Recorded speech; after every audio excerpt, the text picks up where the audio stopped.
You hear a loud crack. The ground beneath your feet shakes, the skies darken. Broken glass covers the ground all around you. Over your shoulder, you see rough, stormy seas. This is your fall. It's what we often refer to as the dark of night, the worst of times. And me, I've had moments like these a few times. We've ultimately parted ways like two ships passing in the night, but I know the feeling. The feeling of despair, of helplessness. A heart silenced by echoes, a house hollowed by fire. I know the feeling. This is the forever relationship that ended up folding right in front of you. Funny enough, way sooner than forever. This is the unfathomable, indescribable loss. This is walls falling, promises broken, it's betrayal. This is a knife to the back, an ending you didn't ask for. Oh, I know the feeling. And then, just as the sky caves in, just as your castle seems to dissolve in shifting sands, silence. As though a 7.0 magnitude earthquake just ripped through your world and left ashes. The remains of an ancient civilization, little keepsakes from a time that is no more. This is when, now that the turbulence has stopped, you get to sit and think and reflect, which is often the part that hurts worse than the castle walls coming down to begin with. This is the emptiness of winter, a barren landscape, and all you want is home. Me? I've felt moments like these a few times. We've ultimately parted ways like two ships passing in the night, but I know the feeling. The subtle hum of silence where chaos sang. Who would have thought nothing could be so painful? This is when the music, the podcasts, and the YouTube videos play nonstop in the background because, God forbid, I hear myself think. This is when minds race and worst-case scenarios dance around the flames of all that's left. This is when you are left to face the one person you've been avoiding. Yourself. And see, amidst the ashes, the destruction, the ruins, this is when something truly magical happens. This is when, if you so choose, you get to build again. This is when you start to look around and see the value in all that stuff that just brought you to your knees. As though the ending you didn't think you wanted just opened the door to the beginning you didn't know you needed. This is when, like a phoenix from the ashes, you rise. You take the broken pieces of yourself and reassemble them. And piece by piece, as you put yourself back together, it appears, as Hemingway put it, you are now strong at the broken places. For what's more powerful than someone who learns that even the greatest adversity, even the flames of hell, does not kill him, doesn't hold him down or take him out. It appears as though this thing is not over. No, this thing is just beginning. And me, I've met moments like these a few times. We've ultimately parted ways like two ships passing in the night, but I I know the feeling. The resurrection of self. The reconstruction of meaning in my own life. It's why I stand here before you. Not because I never fell. Not because those walls stayed up. But because it all came crashing down, and from the ashes I put myself back together, and here I am, tarnished and cracked and broken, but strong enough to tell the tale. To remind you that when the world collapses, it's not indicative of an end, but a chance to build again, this time better than before. Look, I know the moment hurts.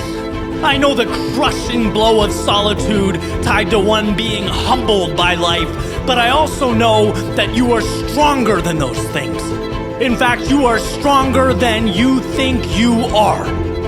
There's a new world waiting simply because the destruction of the old didn't end you, it made you.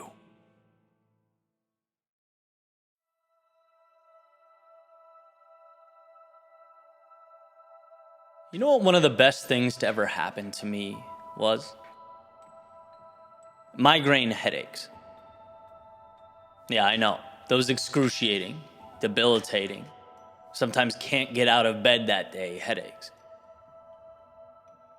Because when the pain and the chaos would ultimately subside, it always left me with something I didn't have before, which is an appreciation for the baseline. Gratitude for the absence of pain. And I'd understand what a gift it is to be able and capable, living, breathing, functioning. In its own unique way, it made me realize that we only appreciate things when they're taken away. And if you can only ever love what's gone, you never really love at all. See, life goes fast, right? I'm watching it spin around me in real time. We all are. And I believe we need to manufacture some sort of perspective pertaining to the beauty of the now. We have to go. We have to build. We have to start the company, send the message, take the chance. Not because we are obligated, but because our souls want it. They need it. See, our minds just don't understand. We've already been admitted to the show. It's hard to fathom just how precious each trip around the sun truly is. And if it takes pain to understand the value of its absence, I'll pay that price, gladly. Because personally, I've wasted too many sunrises. I've told my heart no and my soul to be patient too many times. Life is happening now. It's here now. And so, if your eyes can open and your feet can move, let the former guide and the latter carry you. Don't leave your dreams for sleep, because the show is now. The beauty is here. And the power is within you to capture it, all of it. So give yourself that permission. Go forth into the night and light it up. I promise you, the alternative is wishing you had. It's realizing that ship already left port, and that's not where you want to be. That's not why you're here. You're here because right now, not tomorrow or the next day, but right now, the world is yours. The show starts now. And lucky for you, in the palm of your hand is the ticket to entry.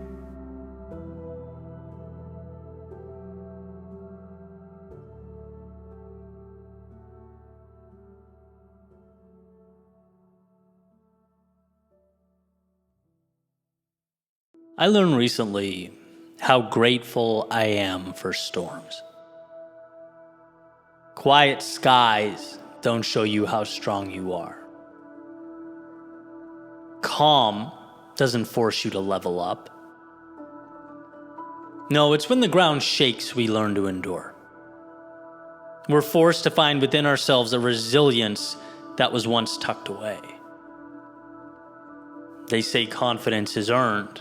And well, it's earned because when we walk through hell, we give our greatness permission to walk alongside us.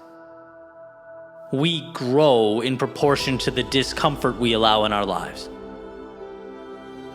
Our evolution is tied to the stressors we face. When we don't know what to do, we have to look in the mirror and find solutions. When we don't know where to go, we learn to navigate foreign, even hostile terrain. When we allow life to push us, we learn to push back.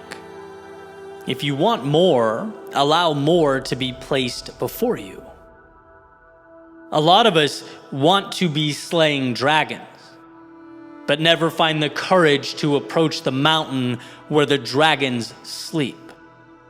A lot of us want our blades sharpened, but never approach the fire that would forge them. It's not discomfort for the sake of discomfort. No, it's discomfort so that your greatness receives the invite to materialize. It's discomfort so that you can teach yourself what you're capable of. When you stay safe, you remain tied to reality as it is. When you avoid chaos, you never learn to shape it, and it's in shaping the turbulence that we become capable, that we grow. So remember that voice telling you to step down, to shy away from difficulty, chaos, and discomfort. That voice is completely at odds with your potential. That voice wants to preserve. It doesn't want conflict because conflict threatens the now.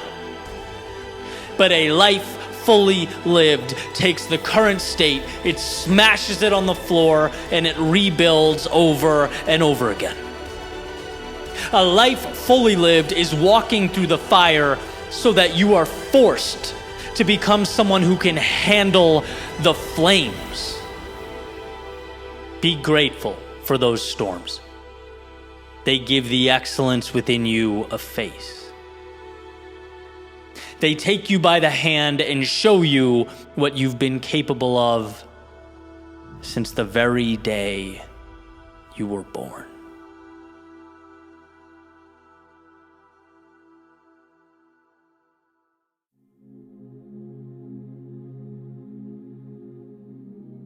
When you're at your lowest point, you are, often without realizing it, positioning yourself to arrive at your highest point. Potential energy accumulating to propel you through an atmosphere of new beginnings. See, I believe our adversity is life asking that we submerge and dive deep.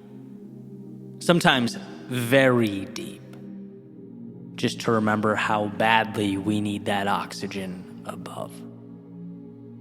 So that when we again come up for air, and we will, we notice the warmth of the sun on our face and the calming sound of the waves crashing on the beach. You don't make the most of what's around you until you recognize that what's around you is the opportunity. And so life reminds us. A taxing reminder, right? It rarely gives without first taking away. It rarely opens new doors without closing old ones. And that, to put it simply, can hurt. They don't teach you in school that growth is painful. But as it turns out, a life without growth isn't much of a life at all. And so we must dive deep. We're given no other choice. Without night, there is no day. Without suffering, there is no beauty. Without those depths, below. There is no surface above. Our submergence is our transformation. The cocoon that separates who we were from who we will be. But unlike the butterfly, it doesn't just evolve once. Our journey requires that we are continuously growing a new pair of wings. Life is chaos. Life is unpredictable. Life is hard, but you were built to not only endure in its arena, you were put here to excel. To learn the rules and then expand upon the rules. Sometimes break the rules. You were put here to take the difficulty and provide meaning to it. Piece by piece, as if it were the construction of a rocket to the moon.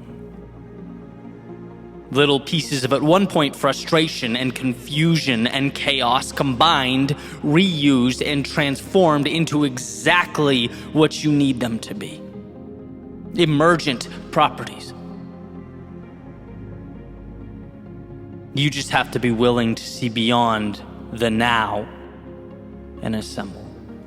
To come up for air and soak in all that awaits at the surface like you've never done before.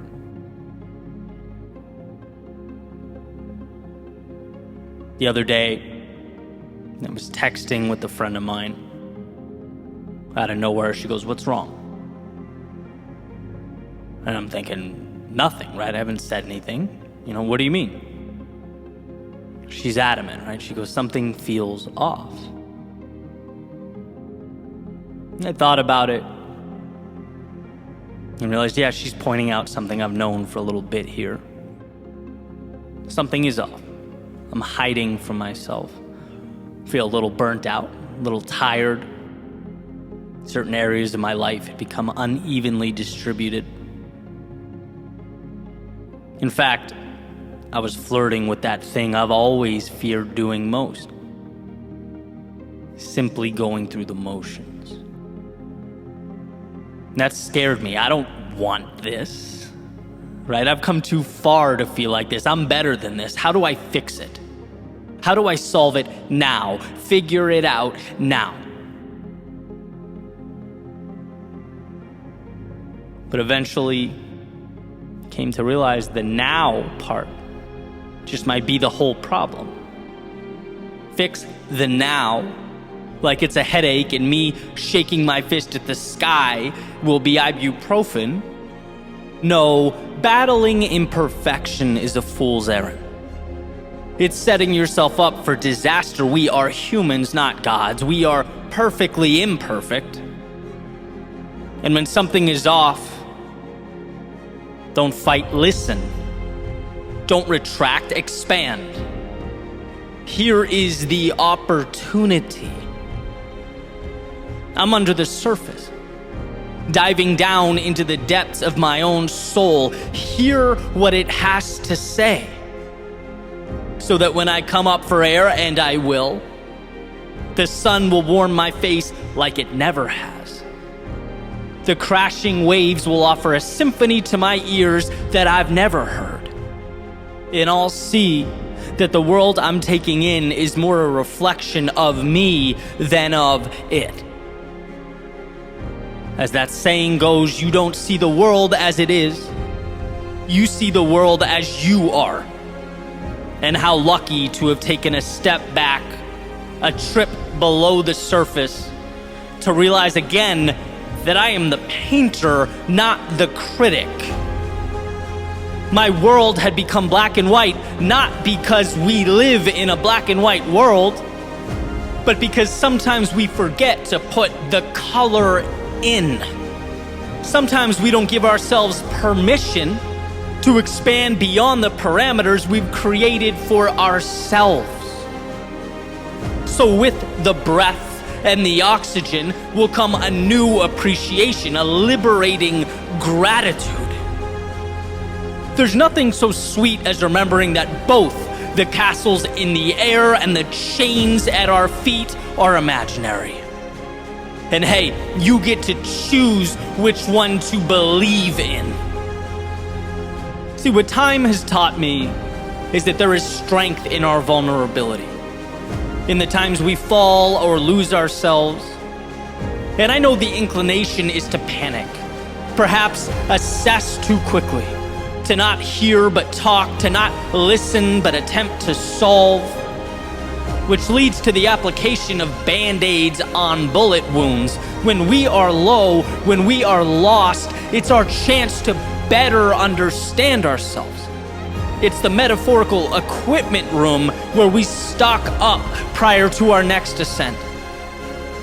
And if I could emphasize one thing, it would be that our perceived understanding of life, it oscillates.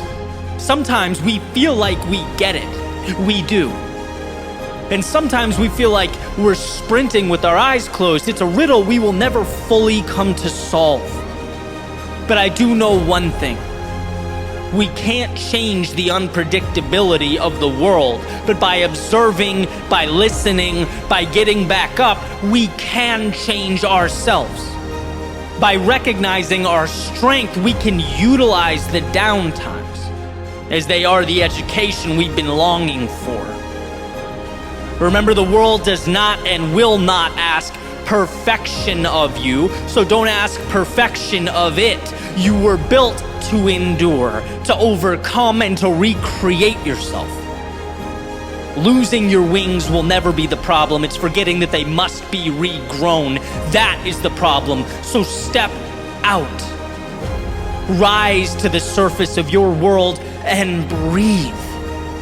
Take in the surroundings that will become your resurrection story if you let them.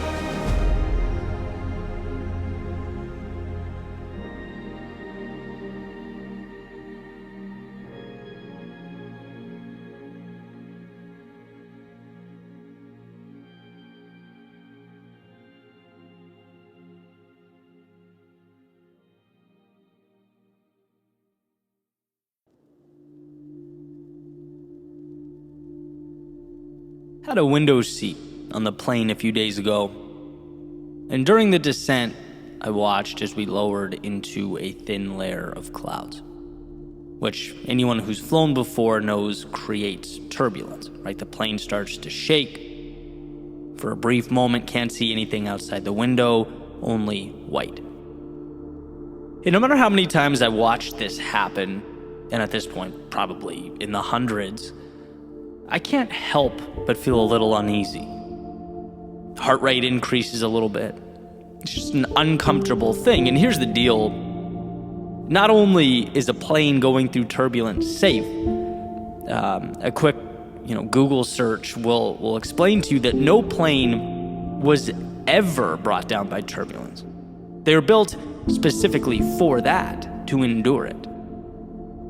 And I know that, I understand it, I believe it.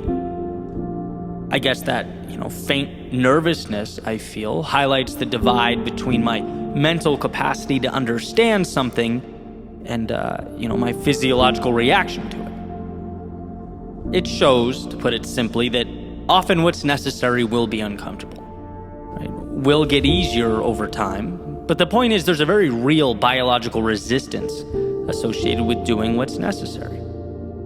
Even when we know the necessary thing is the right thing.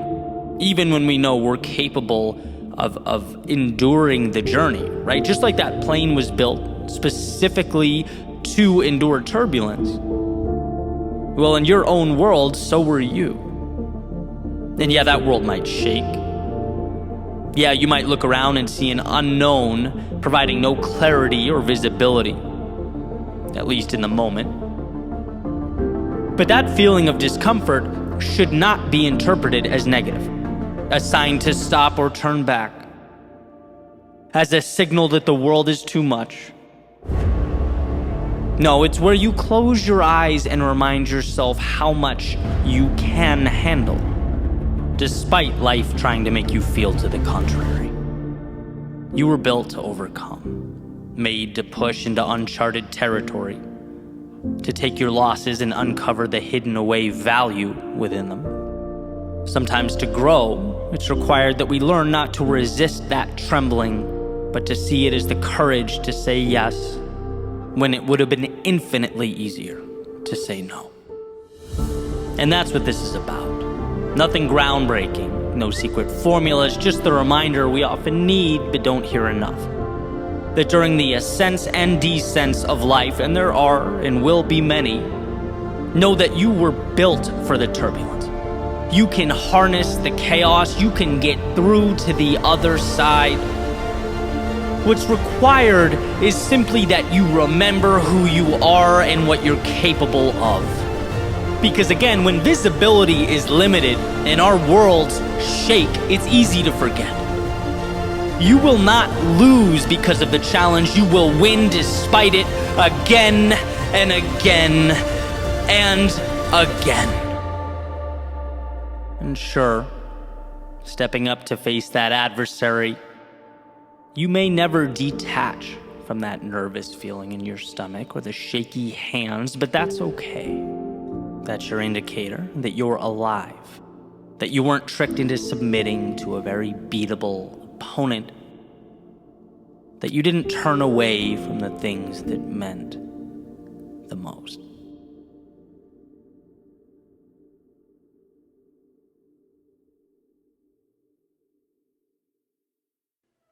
Be you always. And you might hear that and think, well, that's obvious. That's simple. That's easy. Not if the world has something to say about it. In fact, Emerson is quoted as saying, to be yourself in a world that's constantly trying to make you someone else is the greatest accomplishment. It's not always obvious, but rather the subtle erosion of ourselves. Perhaps not intentionally deciding to wear a mask, just never taking the time to examine the reflection in the mirror and ask the right questions. Losing our intentionality means we end up wherever the wind blows us. And that could very well be a destination we aren't too happy with. Now, this next part will seem a little trivial and insignificant. But bear with me, right? Because sometimes the most important lessons are small, but they become a portal or a gateway to understand the bigger things, right? So for me, this started with a black t-shirt. Walking into a group meeting with some amazing people from all over the country and world doing different things and helping people in various ways.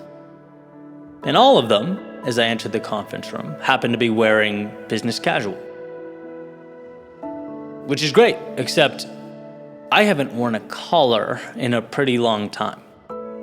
I've been doing my podcast, recording videos, building my businesses in a black t-shirt. And so that's how I walked into the room. And I found it interesting that almost immediately this self-talk emerged. It's like, you stand out right now. They're gonna think less of you. Is this disrespectful? Is this showing that perhaps I don't care, right? All of these things.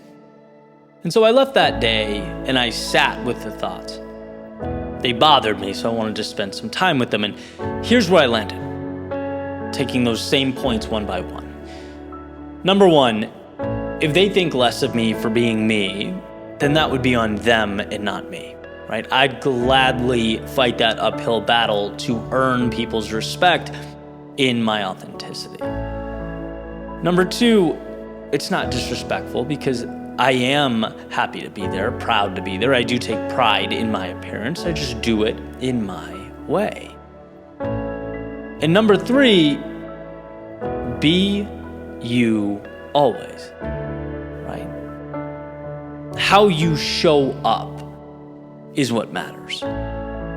Having the courage to live in a way that aligns with who you are and what's important to you. And why do I say this? Because if we can grasp this idea with something as trivial and as small as a black t-shirt in a conference room, perhaps we can then push it into other areas of life.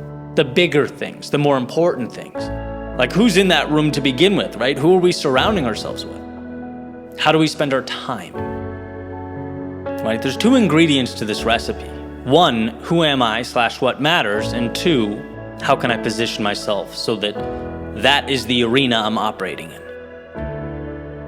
Sometimes we don't do it because we're scared, but sometimes we don't do it because we never ask the right questions. When you can find and hold your authenticity, you feel it, and so will others. The question transforms from how can I blend in and not disrupt to how can I use the abundance that surrounds me to live a life that's meaningful?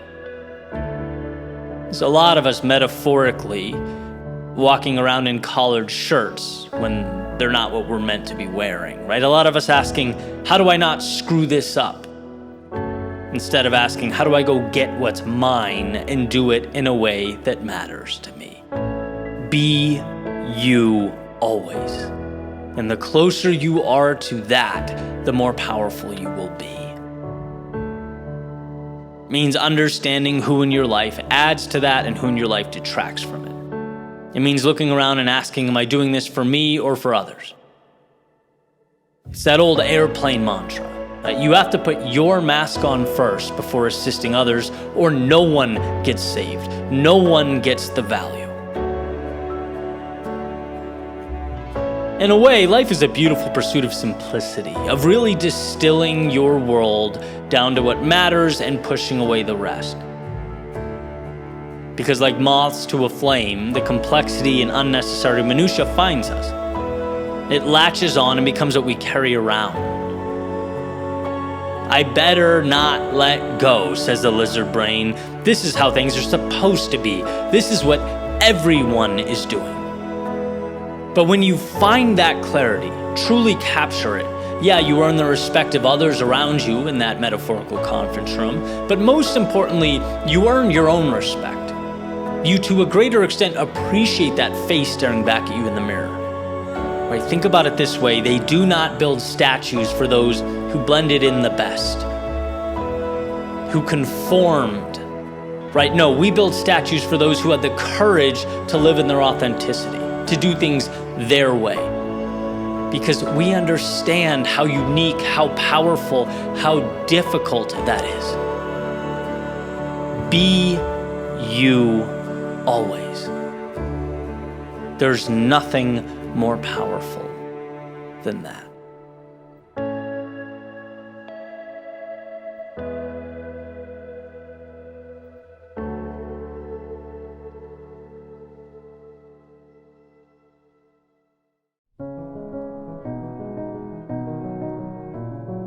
Remove the lifelines.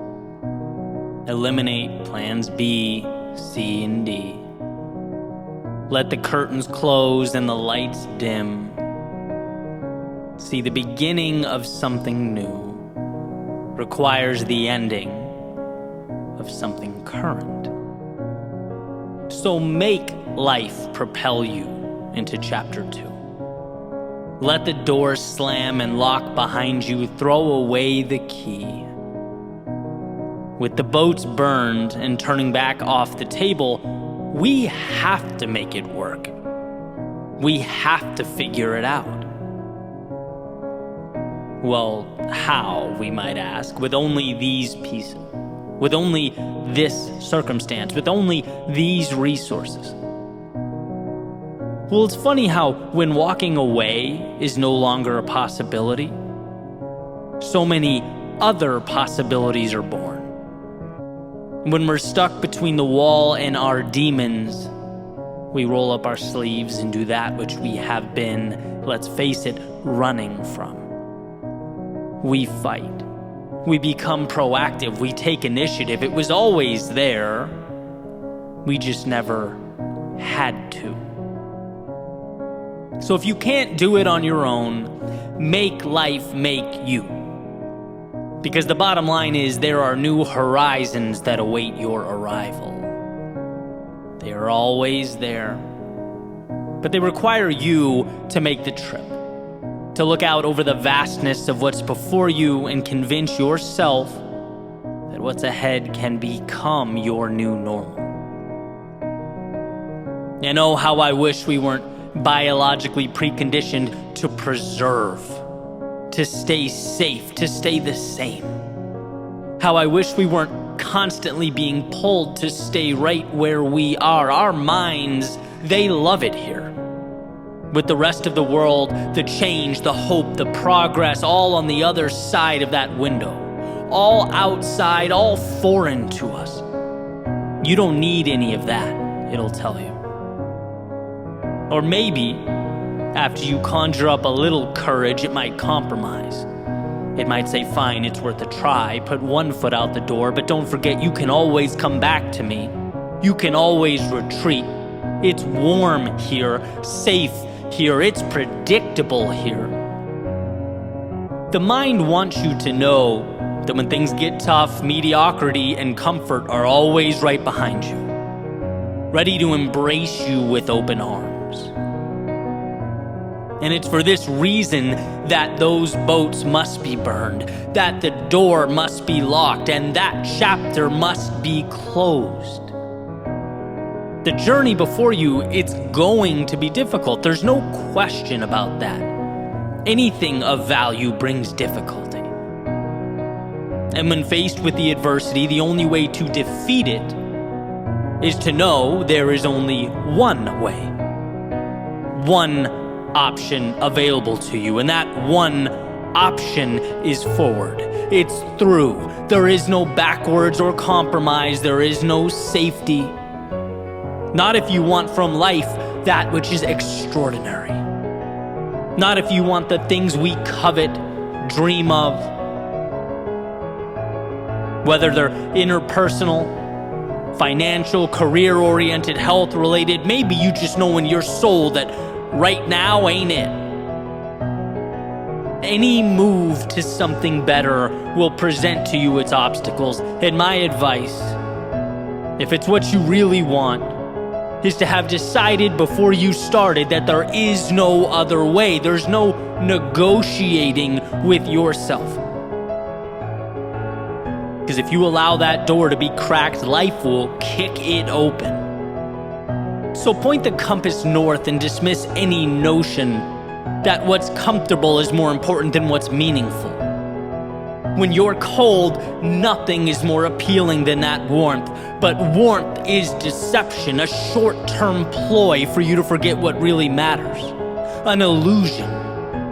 See, cold subsides, but victory is forever. Knowing that you pushed forward when most wouldn't is forever. Transforming potential into strength when your knees shook is forever. So burn the boat. For no other reason that there is no way forward so long as there remains a way back. Make life make you win. And where most would look around and see evidence of defeat, you'll find again and again in the same quote-unquote evidence the tools to build ladders to new beginnings and bridges to new worlds. There's a saying that I love, that most of life's successful people were too ignorant of the odds to know their accomplishments were considered at one point impossible. And I love it because it highlights that there was never a fallback option, a concern for the statistics. There was no worry or exhausted energy on what if. Rather, it was constant building and adjusting, finding ways over, through, and around the walls that inevitably stand before us. There was no way home, so they pushed forward into their greatness. And so can you, whatever shape, form, or color greatness looks like in your eyes, whatever mountaintop appeals to you, if you want it, if you're willing to decide before you go that you will one day stand amongst the clouds, peering out at that world you deemed wasn't against you, but for you, anything is possible.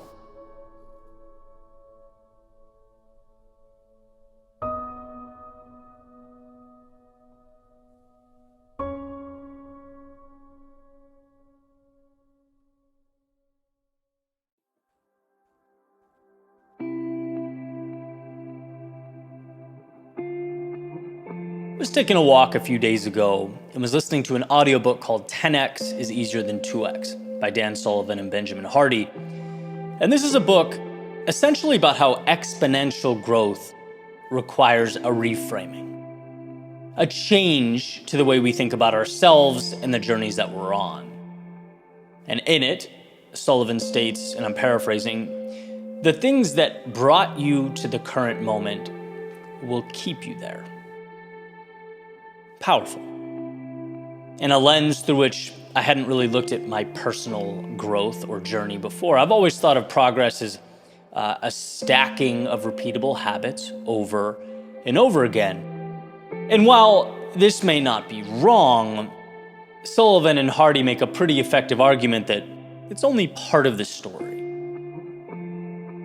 See, if you show up and you do the exact same thing every day, you'll get growth, no doubt, but it will be linear in nature. Exponential growth requires instances of self-recreation, of evolution as we make our way forward. It's a continuous pushing aside of things we don't need to be doing and a simultaneous deep dive into the things that bring us the most return. They use the example of the famous Michelangelo, who is known for his paintings, right? And then some time goes by and he produces a 17-foot statue of David. And then he pivots again as he's commissioned by Pope Julius II to paint the ceiling of the Sistine Chapel, and then moves on to direct even larger projects. And each example here is a 10x evolution. Certainly not a road that could have been mapped out from day one. How would he ever have known? But it's a series of sometimes even lateral moves. Instances of following your intuition, your strength, doing what felt right? Instances of breaking down and building back up the self. Same foundation of talent and skill, same general competency, but he continuously stacked new and enhanced versions of himself on top of one another. Sometimes reminders hit you exactly when you need to hear them. Personally, I loved everything about this message. The idea that there should be more emphasis and courage, for that matter, on one's 10x trajectory, multiplying my strengths, on taking the value I bring to the world and putting it through some stressors, seeing what comes out the other side. Because the danger in playing it safe, which the second we stop being intentional about things is ultimately what we tend to do, it's that you don't experience that transformation. It was not safe, using the same metaphor from Michelangelo, a painter, to create David. The safe thing would have been to keep doing the same thing every day. But you have to trust your skill, your heart, and your intuition. There's immense value in all of us understanding that, and to some degree, emulating it. There's value in all of us finding our David, stepping into that which is a little unclear, makes us a little nervous, but at the same time allows us to take the skills and talents, the parts of us that are most meaningful, and inject them into the world in a bigger way, which would never have been possible had we stayed the same. The things that brought you to the current moment will keep you there. Well, here's to finding your 20%, that which matters, and using it as the template with which you paint. Not getting so stuck in the routine that you forget the routine is a means, not an end. You have the ability in your own unique way to change the world around you. The question is, do you have the courage to reach for it?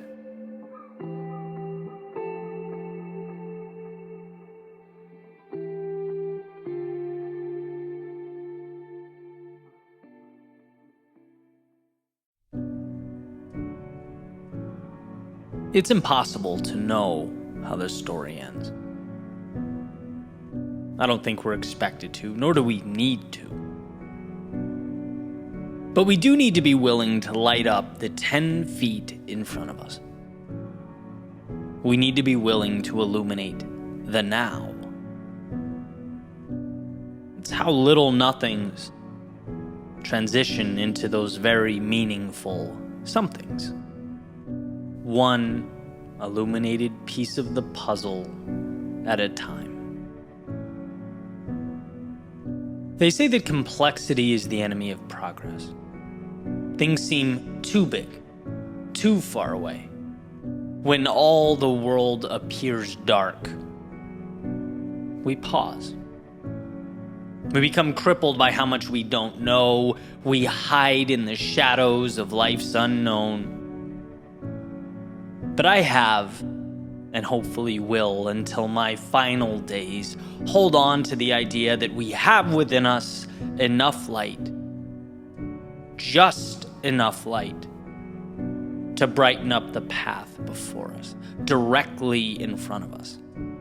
It's always been just enough to get through anything. When the world is dark, you can't see the hand in front of your face, it will always be true that you possess the ability to cut through that darkness, to highlight the next stepping stone. There's just enough light to collect the data and information sufficient to make one more logical decision. One more. To take one shaky and uncertain step. It's amazing what they become over time. See, I've spent some time in that metaphorical darkness. I've also been in the light. I've believed, I've had all the answers and been brutally humbled by life. There have also been times where I bet on myself when the odds were small and emerged victorious. Whether up, down, high or low, the saving grace was remembering that if I turned the light on, the headlamp initiating from my eyes and projecting out into the world, it would always provide enough for me to do perhaps the most important thing I'm capable of doing, moving forward. There's no skipping in life, no jumping races to arrive at any particular finish line. But there is always enough to carry on. This realization has been interesting to me. Our struggle, when it emerges, it's usually not derived from an inability to do the right thing. It's not like we're missing something.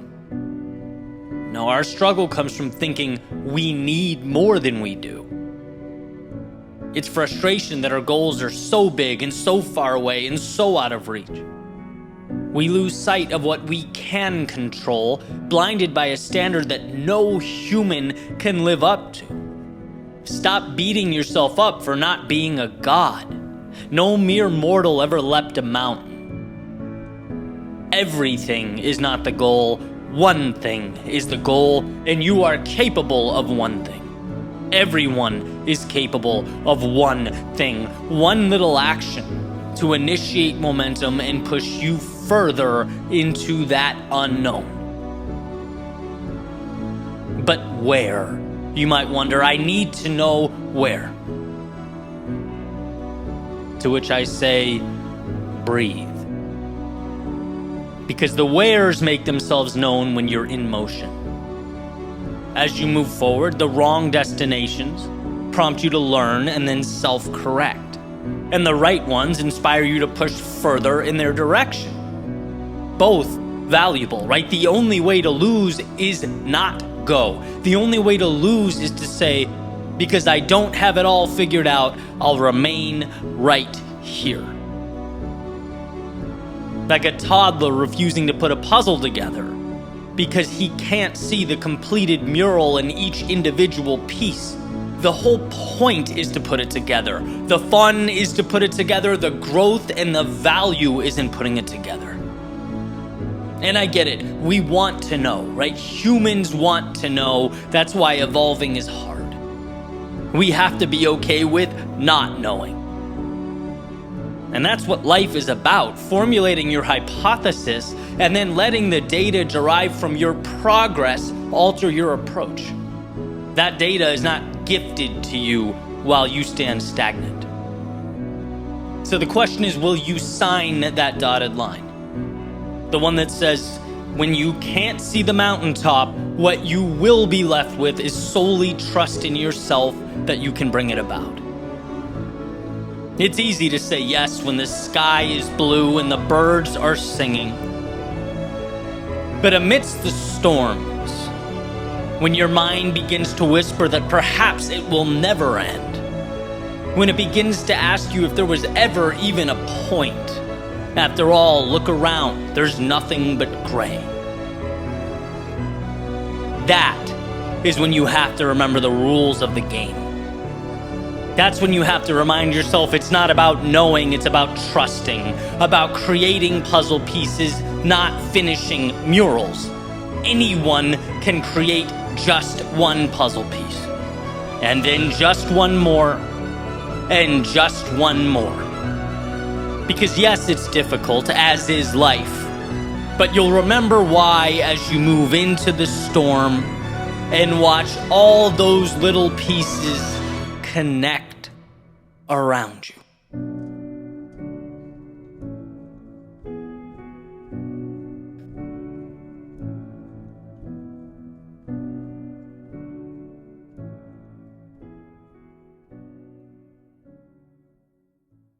A tree grows, not because it wants to, but because it was created to.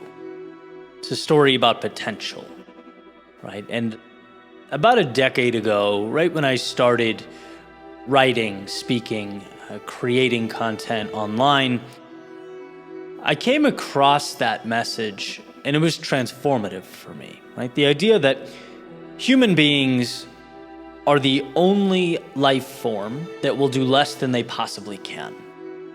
The full quote by, no surprise, Jim Rohn, he says, "Every life form seems to strive to its maximum, except human beings. How tall will a tree grow? As tall as it possibly can. Human beings, on the other hand, have been given the dignity of choice. You can choose to be all, or you can choose to be less. So why not stretch up to the full measure of the challenge and see what you can do?" Beautifully said. Right? Imagine every night of your life going to bed knowing that there was more inside of you. Imagine running a race, knowing there were other levels that you could have reached for, but didn't. Imagine looking back on a life of infinite possibility and knowing you created finite parameters. Now, I'm not saying you have to live every waking moment obsessed with always being better than you currently are, right? I'm merely asking you a question. Aren't you curious? Don't you want to know what that ceiling is, that space for which excellence has been reserved? I often think every time I hop on a rowing machine at the gym that, it highlights the gap in black and white between what I'm doing and what I'm capable of. Love-hate relationship with that machine. It brings me back to my college days, the days I first learned to truly push myself. I get on it now for 1-minute sprints as part of a sort of a workout program I'm doing. And I just think there's no evading that concrete number the screen gives me. Exactly how many meters I went in 60 seconds. Right there, right in front of me. And then I ask, imagine if the stakes were higher. Imagine if this wasn't just a workout. Imagine if someone said, on sprint number 4, Eddie, if this is not your fastest sprint of the day, you lose X. Or Y is going to happen to you. And whatever those variables may be. Eddie, if this isn't your fastest sprint, insert worst fear. What's going to happen? I'm going to break that record. I just am. My body is going to find a way. And that's what's interesting. That's the point. Okay. What this metaphor is not an indicator that you need to go around scaring yourself into personal bests. But what it is a reminder that there's always more right there, right in front of you, if you want it. It's a pointing out that we all live somewhere under what our best could be. And knowing that is such a powerful tool. It's powerful because there's no screen showing you the meters you traveled when it comes to where you are with your work, or your health, or your relationships. There are indicators, sure, but so much goes unmeasured. How much did you do today? Did you feel good about your output? How good? Because there's always another level. And maybe the solution is more. Maybe the solution is an audit of time spent. Maybe it's adjusting your compass altogether, but there exists a best in you that is untapped, always. And the question remains, aren't you curious? Aren't you curious what that next level looks like? That should make you feel good. Because your current circumstance is as permanent as today's weather. What you don't like can be changed. What isn't aligned can be adjusted. If it's not good enough, you can make it so. One of my favorite ideas, life is a game of adjustments. The question's how far are you willing to push, to grow? Keyword, willing. Some people decide to stop at point A. Others stop at point B. Others, point C. And that's for them to decide. That's a decision, a personal decision they've made. But the $1 million piece of knowledge is that in all cases, that landing spot was a decision. It was not fate. It was not handed out by a stranger on the street. You choose how hard to pull, and you decide which levers are worth pulling. See, we are the only living beings capable of underperforming. And that's amazing. Take that, run with that, because it also means we are the only living creatures capable of rationally looking around, assessing the situation, and saying, I don't like this reality. I'm going to rebuild my own. The world is yours. You just have to decide which world you are willing to accept. Which world are you willing to fight for? Which world are you going to call your own?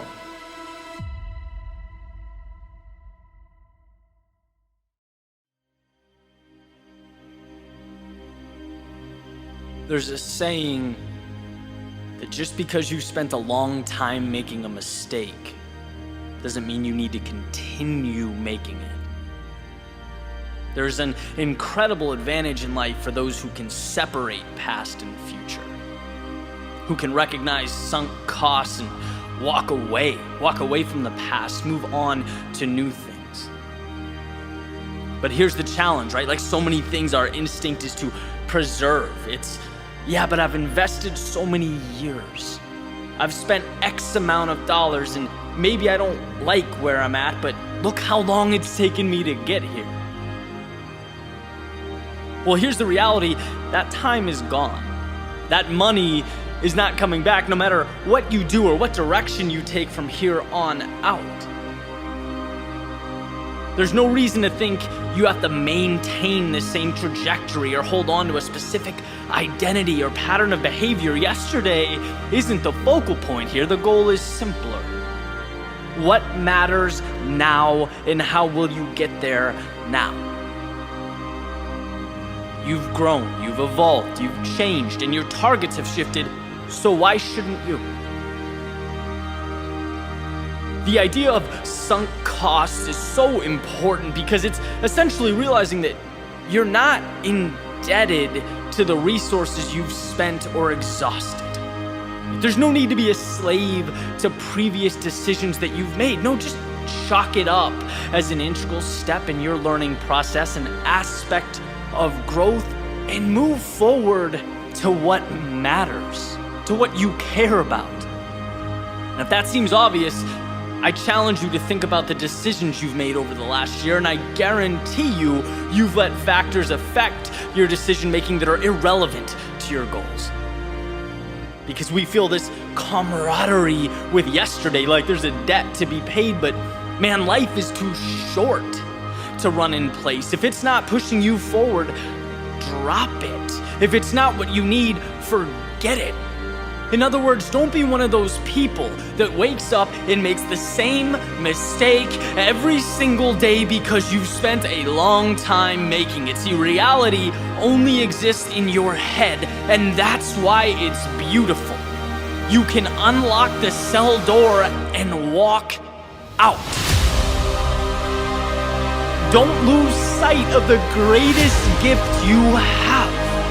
The new beginning that lives in every second, where you can take a turn you've never taken before, remove the mask and play a role you've never played. Let that sense of excitement pull you to new things. Let go of what you can't change and pursue what you can. Forget the time spent. Think of now. Where can you invest now? Your surroundings didn't magically arrive. You chose them, and you can just as easily take that wheel and leave. Simple formula. What is best for you, and how do you get there? Not where you feel obligated to be or expected to be or pressured to be. Where do you need to be? Everything else is noise. Everything else is a rope keeping your ship on shore, and you are not confined to that harbor or yesterday's destination. You're built to chase the horizon, follow your curiosity into the sunset. You don't make decisions based on yesterday's story. You sculpt it with tomorrow's possibility.